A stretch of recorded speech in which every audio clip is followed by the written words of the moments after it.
Do you know what are the most important elements of creating YouTube video content? Title, thumbnail, intro, and of course the main body of the content. In this video, I will share with you how I use ChatGPT and DeepSeek to do all of that so I can create my content super fast. I use these two tools to turn blog posts to scripts, create scripts from scratch, analyze and generate titles and thumbnail ideas, and even analyze and create winning video hooks. So let's get started. First one is turning blog posts into video scripts.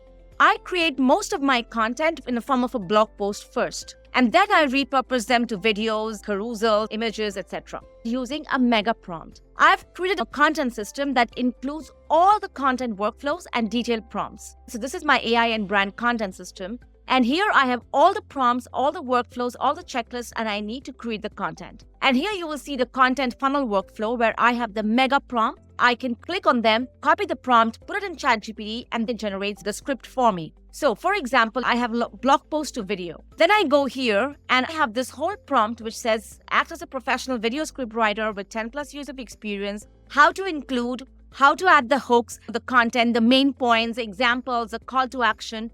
It has everything. And then along with that, I add in my brand overview, which includes my business details, my brand, my backstory, the offers, the audience, the output that I need, the pain points, everything that I need for ChatGPT to get a good idea of how to create that script. So I take all of this mega prompt and put it in ChatGPT. However, that's not all that I do. I also use ChatGPT Projects to set up my custom instructions beforehand, so that every time I need a blog post to be repurposed, I just tell it what to do. So for example, here, this is my ChatGPT Projects, and here I have my instructions on the mega prompt. When I say convert this blog post into a video script, it reads the blog post and it just follows the instructions to do it over and over again. So I don't have to do it every time. Process is the same if I need to create it from scratch. I do have my system here, use my long form video script prompt. I take the whole thing, set in ChatGPT instructions. My prompt usually goes repurpose my blog post into a video script or create a video script from scratch for this topic, right? So whether you do repurposing or creating from scratch, I use my mega prompts and then I put them in custom GPT and it generates every time I need something new. That's one of the first ways that I use ChatGPT to create content for my YouTube videos or to create something related to my YouTube videos. The next thing I do is analyzing hooks from top videos. Before finalizing my script, I take a step back and I ask what's already working on YouTube. Because as the gurus say, just follow what is working and adapt. So I don't want to reinvent the wheel. I just want to learn from the best. So I copy the transcripts from high-performing videos in my niche and ask ChatGPT, analyze the hooks and intros of these videos, what makes them engaging, and how can I apply this to my video. So I click on a video that is working. I use my vidIQ tool to see this is working.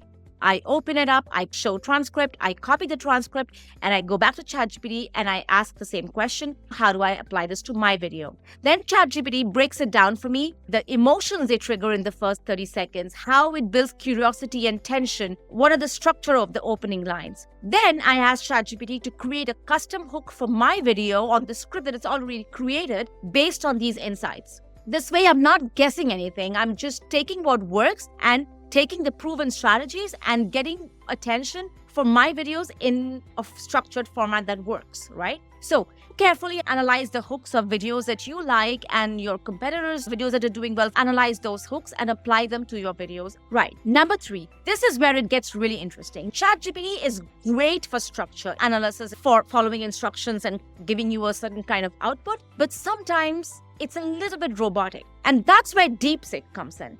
I've been using DeepSeek for a month and I've seen the amount of personalization, humanness, relatability it can bring into content ChatGPT just cannot. So I run the script that ChatGPT has created through DeepSeek with a prompt like make script sound more engaging, more conversational for YouTube. Adapted more to my style, and then I follow my mega prompt to give it a style. I add more instructions about the way I talk and a little bit more about my brand tone and voice. DeepSeek adds personality. It removes the awkwardness. It makes it feel like I'm talking directly to my audience. Right now, this script has been written by DeepSeek. In a nutshell, ChatGPT structures the script and DeepSeek polishes it so that I sound more myself. The next step that I do is researching titles and thumbnails. I copy the titles and the thumbnails of each video and I go to ChatGPT and ask, analyze it for me. So before I finalize my video title and thumbnail, I use tools like vidIQ to find top performing videos in my topic.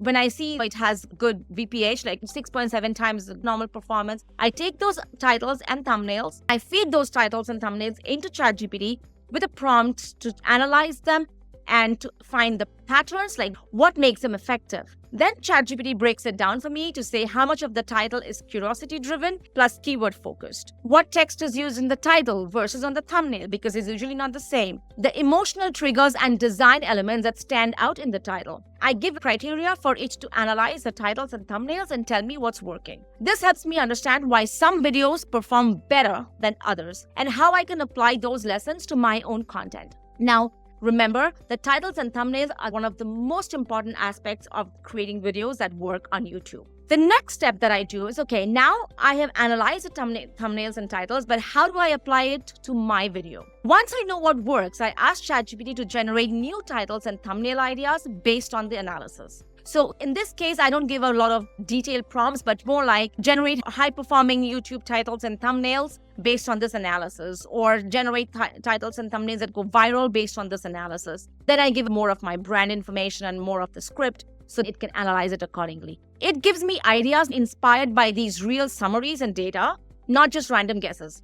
But then it doesn't end there because I want to refine them again. So I take those titles and thumbnails and I put them in DeepSeek and I say, this is the title, this is the thumbnail, this is what I have so far. Now, how do I make it more engaging? Optimize it for this keyword, but make it more human, more engaging, more curiosity driven, and chances for it to go viral. I do the same with thumbnails. DeepSeek suggests clear and impactful titles and text that I can use for the titles and thumbnails. So you want a copy of my system and my mega prompts that you can use to create your content workflow for blog posts, video content, social media, repurposing, all of it. There is a link in the description that will give you direct access to all of this material. It is in a Notion dashboard. You can copy, paste, and customize everything for your brand. So that's my workflow of how I use ChatGPT and DeepSeek to create content for YouTube. ChatGPT for structure and DeepSeek for natural flow and research-backed title and thumbnail ideas for human-sounding content. Whether you're starting from scratch or repurposing other content, this process will definitely save you time and help you create videos that actually perform. If you found this helpful, hit the like button and subscribe for more AI-powered content creation tips for your brand. Let me know in the comments which part of this process do you agree with? Have you tried them? What did you think? See you in the next video.